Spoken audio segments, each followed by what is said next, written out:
যে সকল ছাত্রছাত্রীরা এই 2026 সালে আইটিআইতে ভর্তি হওয়ার জন্য ফর্ম ফিল আপ করেছিলে, তোমাদের কিন্তু মেরিট লিস্ট বা র্যাঙ্ক কার্ড কিন্তু পাবলিশ হয়ে গেছে গতকালকে। তোমরা কিন্তু অবশ্যই ওয়েবসাইটে গিয়ে তোমরা লগ ইন করে র্যাঙ্ক কার্ড বা মেরিট লিস্ট দেখে নেবে। এবার প্রশ্ন হলো যে কাউন্সেলিং বা চয়েস ফিলিং কবে থেকে হবে, কিভাবে কলেজ সাজালে চান্স পাবো, কিভাবে কাউন্সেলিং করতে হবে, সেই বিষয়ে কিন্তু আমাদের আপডেট জানাবো। এছাড়াও বেস্ট আইটিআই ট্রেড কোনগুলো, কোনগুলো আইটিআই ট্রেডগুলো ভালো হবে, এবং যারা ভোকেশনাল ক্যাটাগরি রয়েছে তাদের কি আপডেট রয়েছে, সমস্ত বিষয় কিন্তু জানানো হয়েছে। তোমরা কিন্তু ধৈর্য সহকারে ভিডিওটি দেখো, তোমরা কিন্তু অনেক কিছু জানতে পারবে। আর মনে রাখবে, কাউন্সেলিং হচ্ছে একটা গুরুত্বপূর্ণ ব্যাপার।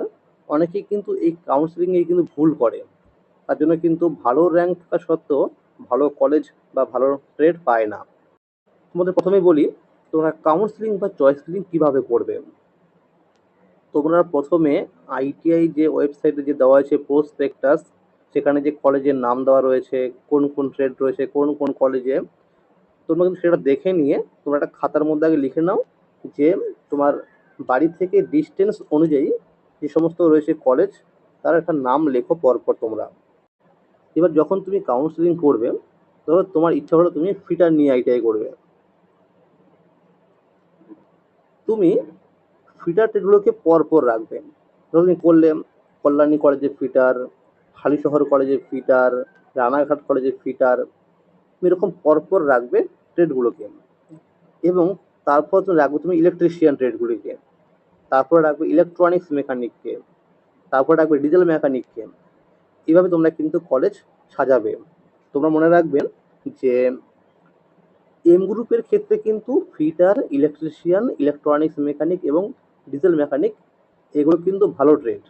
আর ই গ্রুপের ক্ষেত্রে কিন্তু ওয়েল্ডার ট্রেড কিন্তু সব থেকে বেস্ট ট্রেড। এইগুলো করে তোমরা কিন্তু সরকারি সমস্ত চাকরির পরীক্ষা তোমরা কিন্তু অ্যাপ্লাই করতে পারবে।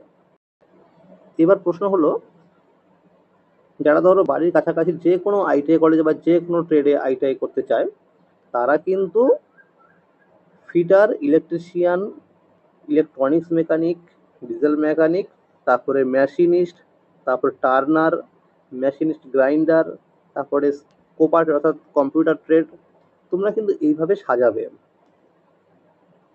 আর যারা শুধুমাত্র ফিটার নিয়েই করতে চায়, ইলেকট্রিশিয়ান নিয়েই করতে চায়, তারা কিন্তু ওই রকমভাবে মানে ট্রেডগুলোকে পরপর রাখবে। এতে কিন্তু তোমাদের চান্স পাওয়ার পরিমাণটা বেশি থাকে। কারণ দেখা যায় অনেকেই কিন্তু ভালো র্যাঙ্ক করে, কিন্তু কাউন্সেলিং করে ভুলভালভাবে। যেরকম ধরো ধরো যখন তুমি কলেজ চয়েস ফিলিং করবে, ধরো সেই ইচ্ছা হলো যে তুমি কল্যাণী আইটিআই কলেজে পড়াশোনা করবে ফিটার ট্রেড নিয়ে।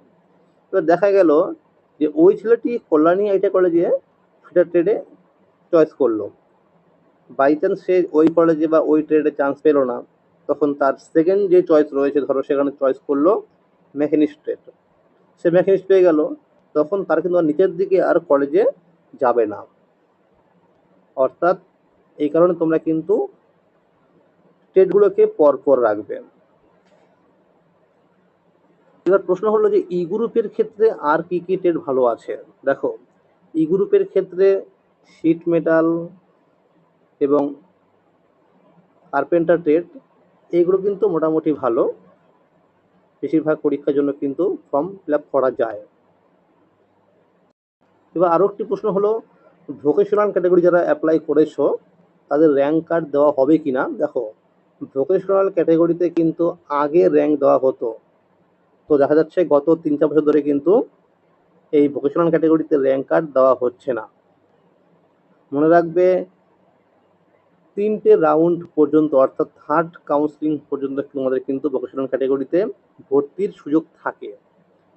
থার্ড রাউন্ড পেরিয়ে গেলে কিন্তু ভোকেশনাল ক্যাটাগরিতে সিট থাকলেও সেটা কিন্তু ভোকেশনাল ক্যাটাগরির মাধ্যমে পূরণ হয় না, সেটা কিন্তু জেনারেল বা এসসি এসটির মাধ্যমে কিন্তু সেটা পূরণ করা হয়, বা ওবিসির মাধ্যমে কিন্তু পূরণ করা হয়। তাই যারা ভোকেশনাল ক্যাটাগরিতে অ্যাপ্লাই করেছো, তারা কিন্তু প্রথম যখন তোমরা চয়েস ফিলিং করবে, তখন তোমরা কিন্তু অনেকগুলি কলেজ, অনেকগুলো ট্রেড তোমরা চয়েস করে রাখবে, নাহলে কিন্তু চান্স পাবে না। যাদের জেনারেল র্যাঙ্ক বেশি, যারা ভোকেশনাল ক্যাটাগরি অ্যাপ্লাই করেছো, তারা কিন্তু অবশ্যই অনেকগুলো কলেজ চয়েস করবে।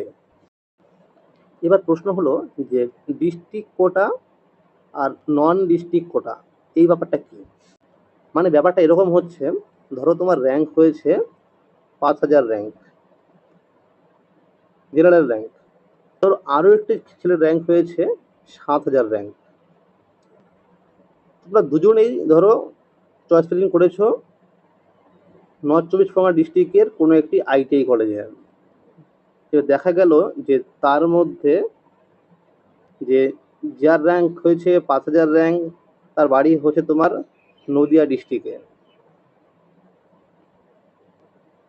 এবার দেখা গেল যে যার র্যাঙ্ক হয়েছে 7,000 র্যাঙ্ক, তার বাড়ি তোমার নর্থ চব্বিশ পরগনা ডিস্ট্রিক্টে, অর্থাৎ যে কলেজে সে চয়েস করেছে তার সেই ডিস্ট্রিক্টে তার বাড়ি রয়েছে।